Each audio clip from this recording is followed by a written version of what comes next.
बुरा सो पहचानिए जो लड़े दीन के हेत पुरजा पुरजा कट मरै कबहू न छाड़े खेत. The Singh Sabha movement was a Sikh movement that began in the late 19th century to create awareness of holding true to Sikh values. Many attempts to assimilate their religion into Hinduism or Christianity were taking place, so the movement's aims became the revival of the Sikh Guru's teachings, the production of religious literature in Gurmukhi script, and a campaign to increase literacy. So why was the Singh Sabha movement needed? Well, a cultural genocide had taken place and Sikhia was on the decline. Non-Gurmukh traditions were coming back, and there was a rise of Sant Sinderas. There was increasing conversion to other faiths, decreasing Sikh population. Attempts to assimilate Sikhia into Hinduism, attacks on religious institutions, corruption in Sikh religious traditions, and the rise of false gurus. The movement was needed to bring back the spirit. The Sikhs that gave birth to the movement were displeased, innovative, and motivated.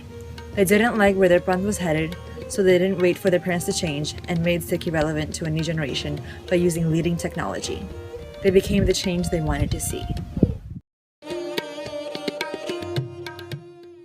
Bhai Veer Singh was born into a family of well-known Sikh scholars, wrote the Punjabi novel Sundari at the age of 26.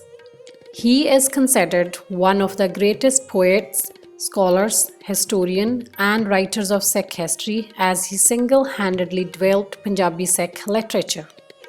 In fact, he published 1,200 articles on Sikhs and over 50 books. His biographies of gurus and explanations of banis are still considered some of the best ever produced. Bibi Agya Kaur was another individual that made an impact on the Singh Sabha movement. In fact, she was a pioneer of female education. After studying at the Sikh girls' school in Firozpur, she was educated as a teacher and an administrator. She would travel around South Asia and beyond to raise money for girls' schools by performing kirtan and katha. At Sikh gatherings and at divans at gurdwaras, she recited holy hymns, kirtan, and made heartfelt appeals for donations for their upcoming school. One Sikh literary piece that was born during the movement was the Mahan Kosh by Bhai Khan Singh Nabha. It took 14 years to write and was about 3,300 pages. It still is considered one of the best encyclopedia of Sikh history today.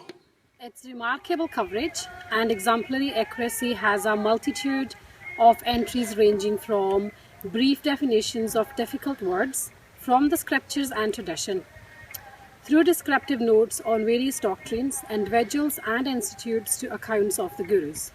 It gives careful treatment to the terminology, which has dropped out of usage or changed its meanings. The Amritsar Singh Sabha, old school, was started by Baba Khem Singh Bedi and Maharajas of Faridkot. They had more traditional values and they followed traditional customs.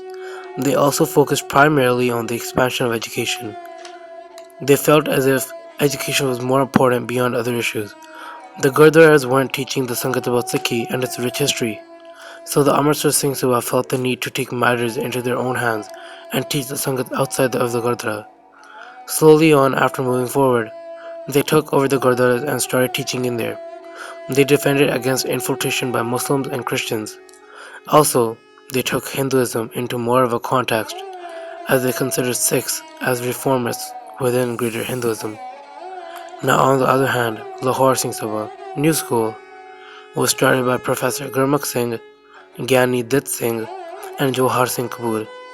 They were always open to all members of the Sikh faith, so they included Sikhs who were thought to belong to a lower caste and also professional middle-class Sikhs. Since cultural influences from other religions fed into Sikh practices, the Lahore Singh Sabha stressed on the distinctness of Sikh identity and they critiqued popular cultural customs. See, the thing is, the Amritsar Singh Sabha had more of an old mentality where caste system was all popular and to fit in traditionally, they supported it. Whereas in Sikhi, caste system should not be allowed and we should be our own sovereign community and not part of Hinduism. Lahore Singh Sabha understood these points, and that is why everyone was allowed and included into Sikhia. These were all the essential differences between the two different movements in world and philosophical views. We see echoes of the Singh Sabha in Sikh institutions today, because wherever the Singh Sabha had created was meant to last generations. We should be able to feel the vibrations of the Singh Sabha movement through our blood, because that is what brought the Sikhi power up in us. A similar movement could be used today to remind our Sikh Sad Sangat of who we are and what we are supposed to be doing on earth as Sikhs. It would be different because it would have to be related to our Sikhs outside of India, and it would have to remind our Sikh brothers and sisters who we are, because we are falling in numbers. Also, it would be similar yet different because we would be able to use newer technology of this day in age such as the internet and social media. The Singh Sabha movement was a reviving historical event in Sikhi. Vaheguru Ji Ka Khalsa, Vaheguru Ji Ki Fateh.